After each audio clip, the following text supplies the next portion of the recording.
Fala galera, beleza? Semana da AFA, hein? Semana da AFA. Final domingo agora, provinha. Então vamos aproveitar para fazer uma revisão. E eu vou começar aqui com vocês com a questão da AFA que ocorreu dia 18 de junho de 2023 para ingressantes de 2024.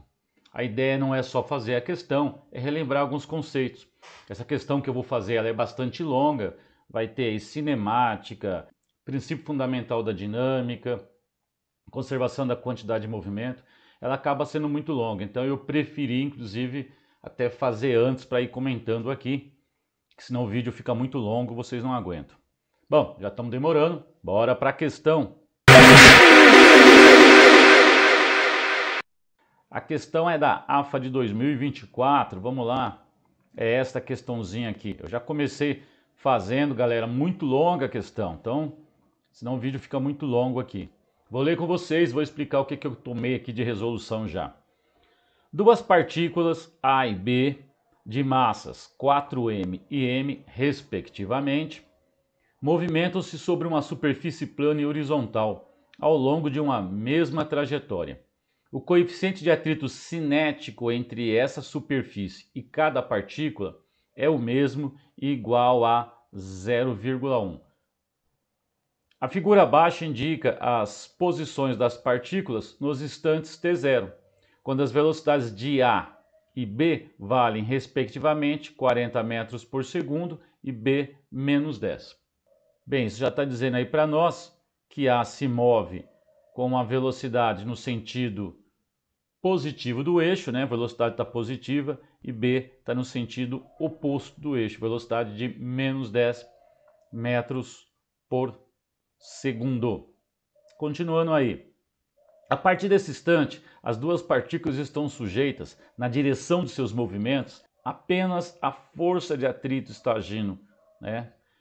Em dado momento, elas colidem, sofrendo um choque e parcialmente elástico, de coeficiente de restituição 0,25, um quarto. Durante essa rápida colisão, o sistema é considerado isolado. Isso aqui é para a gente poder fazer a conservação da quantidade de movimento. E logo após, as partículas novamente voltam a ter sobre elas, na direção do movimento, a ação exclusiva da força de atrito. Então, a força de atrito deixa de agir somente naquele instante curto da colisão, tá? Depois a força de atrito volta a agir. Então a única força que está agindo na direção do movimento é o atrito. É lógico que aqui a gente não anotou, mas tem o peso, o corpo está no plano horizontal, tem a normal, né? Peso normal em equilíbrio aqui. E aí permanecendo em movimento uniformemente variado até pararem. Nessas condições, ao atingir o repouso, a partícula A estará... Então olha só, ele quer saber, quando elas atingem o repouso, aonde a partícula A estará. Quando a partícula A parar, onde ela vai estar? Qual a posição SA da partícula? E aqui estão as alternativas que a gente vai tentar chegar nelas. Vamos lá? Então vamos ver o que eu andei fazendo aqui para ganhar tempo, para a gente não ter que escrever tudo isso. Então, primeiramente, eu parti já para o princípio fundamental da dinâmica, né, que diz que a força resultante é igual a massa vezes a aceleração. A tua famosa segunda lei de Newton. Como na direção do movimento a única força que age é o atrito, então o que eu tenho de um lado? De um lado eu tenho o meu Fat, força de atrito, única força agindo na direção do movimento, e ela é a resultante, e a resultante é igual a massa vezes a aceleração. Professor, como é que calcula atrito? O atrito é o μ vezes a normal. Está aqui, μ vezes a normal.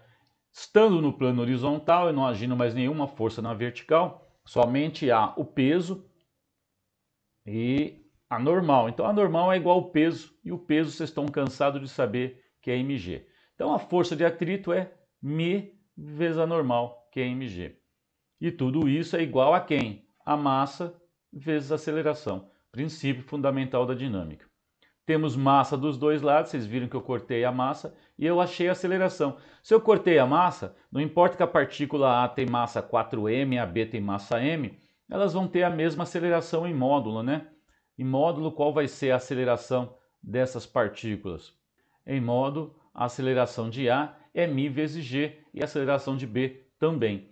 Então já determinei essa aceleração, fiz a continha aqui para vocês. Qual é o módulo? O μ é 0,1, é igual para as duas, a gravidade é 10, então nós vamos ter uma aceleração de 1 metro por segundo ao quadrado em módulo. Veja que a partícula A está tendo um atrito que age contrário ao movimento, né? Contrário ao deslizamento da partícula, então está no sentido negativo do eixo, e a partícula B tem um atrito no sentido positivo do eixo, então vai ter uma desaceleração no sentido positivo e a partícula A vai ter uma desaceleração no sentido negativo. Ok? Tudo bem até aí? Qualquer coisa manda pergunta, comente. Aliás, tem muita gente assistindo o vídeo e não dá uma curtida. Eu estou querendo ver se meu canal dá uma crescida. Curte, compartilha, tá? Comente. Então aparece dúvidas aí, comente que eu retorno aí para vocês, beleza? Então vamos lá. Segundo passo, depois que eu calculei a aceleração, eu escrevi a equação do movimento, né? Esse movimento é um movimento uniformemente variado, né? Um movimento uniformemente variado. Essa é a famosa função horária da posição para o movimento uniformemente variado. Aquelas que vocês chamam vulgarmente de sorvetão. Então bora lá. Como é que fica essa equação para a posição A? SA igual a menos 100. Se você olhar lá no eixo, né? Não dá para ficar voltando toda hora lá. Ela começou da posição menos 100, estava marcado lá. A velocidade dela, no sentido positivo, 40. Então, menos 100. Velocidade, 40 no sentido positivo. A aceleração. A partícula A tem uma aceleração contrária à velocidade. A velocidade é positiva, ela está freando por causa do atrito. A aceleração é negativa, é menos 1. Então fica metade da aceleração vezes o tempo ao quadrado. Essa expressão é a função horária da velocidade para a partícula A. Vamos escrever a função horária para a partícula B? Usando aí o mesmo raciocínio. Qual é a posição da partícula B? É dada pela sua posição inicial, que lá no eixo estava marcando que ela está na posição 125. A sua velocidade no sentido contrário é menos 10. Ela está desacelerando, a sua aceleração no sentido contrário. Velocidade negativa, aceleração positiva. Tá? As duas têm a mesma aceleração em módulo, vale 1, mas em sentidos opostos. Ok? Vezes a metade do t quadrado. Então esta é a função horária da partícula B. Professor, mas para que você achou essa função horária? Eu quero saber onde elas colidem e com que velocidade elas colidem, para eu depois da colisão descobrir onde que o A vai parar por causa da força de atrito que vai agir sobre ele. Bom, então vamos ver onde vai ser a colisão. Para saber onde vai ser a colisão, é só fazer a igualdade das posições. Onde ocorre a colisão, as duas partículas estão na mesma posição. Estamos desprezando o tamanho das partículas. Então a colisão se dá exatamente na mesma posição, quando a posição de A é igual a de B.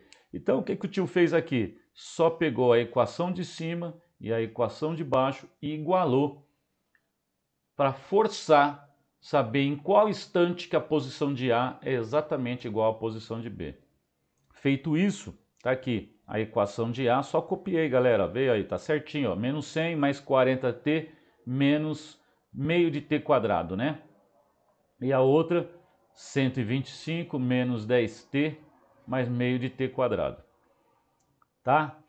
Joguei o menos t quadrado do outro lado, fica mais.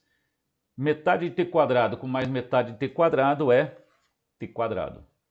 Joguei esse menos 100 somando com 125, 225. Joguei o 40t subtraindo o 10t, o menos 10t, isso dá menos 50t. Ficou igual a zero, equação do segundo grau. Aí é uma equação do segundo grau, você pode resolver por Bhaskara, produto e soma, né? O que você achar melhor. Eu não vou fazer aqui também, porque o vídeo fica muito longo. Então o que eu fiz? Usei aqui soma e produto e encontramos dois valores. T igual a 5 segundos, que é o valor que eu vou utilizar, e T igual a 45 segundos. Aliás, fica aí de pergunta para vocês. Responda aí nos comentários Por que deu dois tempos? Colidem em 5 segundos e 45 segundos. E por que eu vou usar o primeiro tempo? Tá? Fica aí de pergunta para vocês. Bom, então elas vão colidir no tempo T1, 5 segundos. Onde elas vão colidir? Eu peguei esses 5 segundos e joguei na equação. Eu tinha duas equações para isso. A equação da posição de A e de B, porque na colisão a posição é a mesma, bastava descobrir uma posição. Eu joguei na equação de A. Qual motivo? Nenhum. Só peguei a equação de A e joguei aqui. Então, a posição de A é dada por menos 100, era a equação que nós tínhamos, mais 40t meio de t quadrado. Para 5 segundos fica menos 100 mais 40, o t é 5 segundos, menos meio de t quadrado, 5 ao quadrado. E fiz essa conta, né? 100 aqui está dando 200, menos 25 por 2, 12,5, menos 12,5. Será que eu não errei essa conta? Eu espero que não, né? Bom, a resposta lá tinha alternativa, né? Se eu errei, não errei não, né? Tá dando aqui 200 com menos 100 dá 100, 100 tira 12,5, 87,5. Então a posição de encontro é 87,5. Vamos guardar esse resultado. Eles colidem exatamente na posição 87,5. Agora eu quero saber a velocidade que eles vão colidir. Então partir para a função horária da velocidade. Aquela que vulgarmente vocês chamam de vovô ateu, não gosto muito disso, vocês me conhecem, mas enfim, tá aí. Fiz para as duas partículas. Vamos entender o que a gente está fazendo até aqui? Vamos ver se ninguém se perdeu? Então, eu escrevi a equação das duas. Para escrever a equação das duas, eu precisava da aceleração. Comecei usando o princípio fundamental da dinâmica, calculei a aceleração, joguei na equação da posição, a função horária da posição, igualei essas funções para saber onde ocorre a colisão, descobri que é em 87,5. Agora eu vou pegar essa aceleração que eu calculei, vou jogar na função horária da velocidade e descobrir qual é a velocidade que elas tinham no instante da colisão. Tudo isso para quê? Após tudo isso, na colisão que é parcialmente elástica, eu vou fazer uma conservação da quantidade de movimento.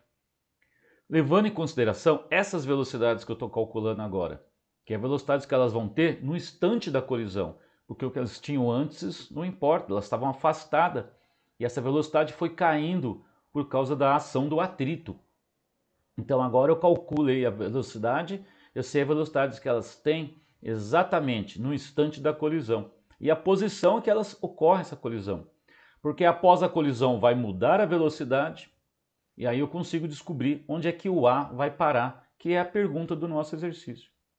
Veja que aqui eu só usei a função da velocidade, super simples, né? Quem é? A velocidade de A vai dar 40, tá? Que é a posição, que é a velocidade inicial. Aliás, aqui é 40, tá certo? A aceleração é menos 1 para A, vezes T, o tempo é 5, tá aqui. Qual é a velocidade de A no instante da colisão, no instante 5? 35 metros por segundo. Velocidade ainda positiva. E a velocidade de B? Eu tinha a velocidade inicial, aceleração vezes o tempo de colisão, o instante de colisão é 5 segundos. Então, calculei aqui, põe 5 segundos para o tempo, faz aí a continha, a velocidade que elas vão ter no instante da colisão é de, a partícula B é menos 5 metros por segundo. Bom, continuam em sentidos opostos essas velocidades, né? Colidiram, agora vão se afastar. O que eu vou fazer agora? Usar a conservação da quantidade de movimento para ver como elas se afastam. Essa conservação da quantidade de movimento, galera, eu só posso afirmar em um sistema isolado, que não tem forças externas. Professor, mas aí não tem atrito? Tem. Atrito é uma força externa aí na direção do movimento. Mas ele pede para nós levar em consideração que esse atrito aconteceu. Esse atrito não. Essa colisão ocorreu num instante muito curto. Então a gente está desprezando a ação do atrito naquele instante para poder afirmar que a quantidade de movimento antes é igual à quantidade de movimento depois. O sistema tem que ser isolado de forças na direção do movimento. Então vamos lá. Estou afirmando aqui, quantidade de movimento antes da partícula A e B do sistema tem que ser igual à quantidade de movimento depois, porque o sistema é isolado. Essa é uma das maiores leis de conservação da física, das maiores leis de conservação da mecânica. Conservação da quantidade de movimento, galera, cai todos os anos. Conservação de energia cai todos os anos. Então tem que estar afiado com isso. Então qual é a quantidade de movimento antes? A massa de A, lembra ainda do texto? Texto longo, questão longa. Massa de A é 4m. Qual é a velocidade de A após a colisão, né? Porque ela era lá aquele 40, né? Mas após a colisão, ó, 35, tá? Após a colisão, 35. Quantidade de movimento é massa vezes velocidade. E quem é a massa de B? M. E a sua velocidade? Menos 5. E aí, por isso que eu pus esse menos aqui na frente. Ok? Essa é a quantidade de movimento do meu sistema antes da colisão. Vamos calcular depois? Depois eu tenho a massa de A com uma velocidade v' que eu quero saber. Porque só assim eu vou saber onde ela vai parar. Mais a massa de B vezes uma velocidade vb'. E eu não sei nem a velocidade de A nem a de B. Na verdade, a de A eu quero saber, a de B eu nem quero. Mas o que acontece? A gente corta aqui as massas. Bom, tá certo aqui a continha, né? Aqui tá dando 4 vezes 5, 20. Vão 2, 4 vezes 3, 2, 14, 140 menos 5, 135, tá certo. E aqui você tem 4VA, cortei a massa, e VB. Então você tem aqui 135 é igual a 4VA' mais VB'. Você está aqui com duas incógnitas. Então eu preciso de uma segunda equação. Essa segunda equação eu vou tirar lá do coeficiente de restituição. Lembra lá o coeficiente de restituição? Ele é dado por, coeficiente de restituição é exatamente a relação entre o módulo da velocidade de afastamento dividido pelo módulo da velocidade de aproximação. Correto? Então, a velocidade com que se afasta, a velocidade com que se aproximam. Esse coeficiente de restituição foi dado para nós, vale 0,25. Eu pus aqui na forma de fração 1/4. A velocidade de aproximação é a velocidade que elas tinham no instante da colisão. A tinha 35 positivo, nós vimos, e B 5 negativo. A velocidade relativa de dois corpos que se aproximam, eles se aproximam mais rapidamente, né? É só somar a velocidade, né? Então A 35, B tinha 5 no sentido oposto, somei, eu tenho a velocidade de aproximação, que aqui vai dar 40, né? A velocidade de aproximação é 40. E a velocidade de afastamento, aqui a gente está fazendo a suposição, né? Ó, A e B batem e o B inverte o movimento. Então B deve estar mais rápido que A. Eu estou fazendo aqui VB' menos VA', para ver a velocidade com que elas se afastam. Manda pergunta. Eu sei que aparece dúvida, manda pergunta. Compartilha, curte. Então aqui, ó, 0,25. Velocidade com que elas se afastam, VB' menos VA', velocidade de aproximação 40. 40 multiplicando 1 é 40, dividindo por 4 é 10. Eu cheguei na minha segunda equação. VB' menos VA' valem 10. De posse dessas duas equações, galera, essa equação que eu estou chamando de 1 e 2, eu monto o sistema e eu saio com VA. Poderia também sair com VB se eu quisesse. Então ficou assim, 4VA mais VB, 4VA mais VB' igual a 135, e aqui VB menos VA igual a 10. Somei as equações, tá? Na verdade eu subtraí, peguei a equação de cima e subtraí a de baixo. Qual o motivo? Que se eu pegar VB e subtrair VB, dá zero. E eu jogo o VB fora. Eu estou interessado só no VA. Por que eu estou interessado no VA? Eu quero saber onde a partícula A vai parar. E para isso eu preciso saber qual a velocidade que ela tem após a colisão.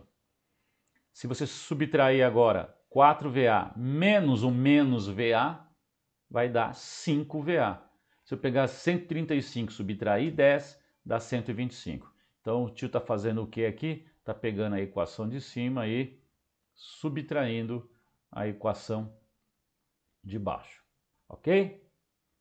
Bom, então eu tenho 5VA igual a 125, passo 5 dividindo, consegui atingir aí, consegui chegar no meu valor de VA que eu estou buscando faz tempo. VA vai dar exatamente, após a colisão, 25 metros por segundo. Continuou com velocidade positiva. Agora eu vou descobrir onde o A para. Agora eu vou descobrir onde o A para. Eu já tenho a sua velocidade, onde que ele vai parar? Vamos lá para a Torricelli, porque eu não sei, após a colisão, quanto tempo ele demora para parar. E quando eu não tenho tempo, uma equação que a gente gosta muito quando não tem tempo, é a equação de Torricelli. O que a equação de Torricelli diz para nós? Que a velocidade final ao quadrado é a inicial ao quadrado, mais 2 vezes a aceleração e deslocamento. Eu vou calcular o ΔS, o deslocamento da partícula A, até ela parar. Como ela para, a velocidade final tem que ser 0. A velocidade inicial, considerando após a colisão, acabamos de calcular lá em cima, 25. Ela vai ao quadrado.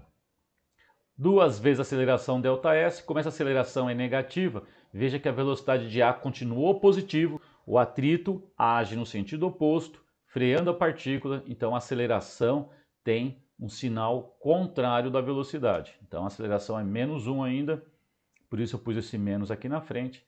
2 vezes a aceleração vezes o deslocamento. Joga aqui esse menos 2 ΔS do outro lado, igual a 25 ao quadrado é 625.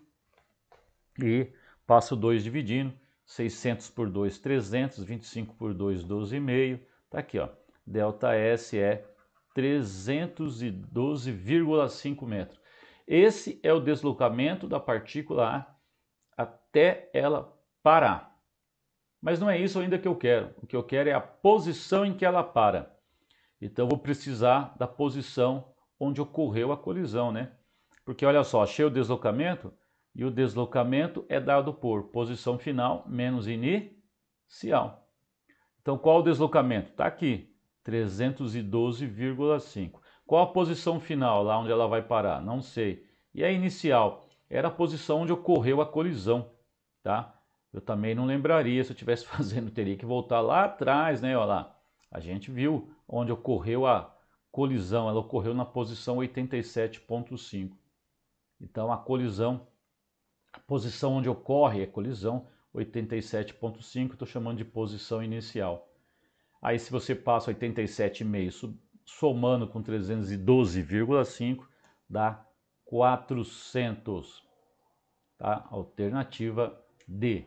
Questão bastante longa, mas bastante interessante. Tá? Curte, compartilha, comente, manda pergunta, manda sugestões. Eu vou estar fazendo essa semana aí uma revisão da AFA aí. E pretendo montar um curso AFA aí para o ano que vem. Espero que você não precise. Tá legal? Valeu, galera. Um abraço aí. A gente se vê.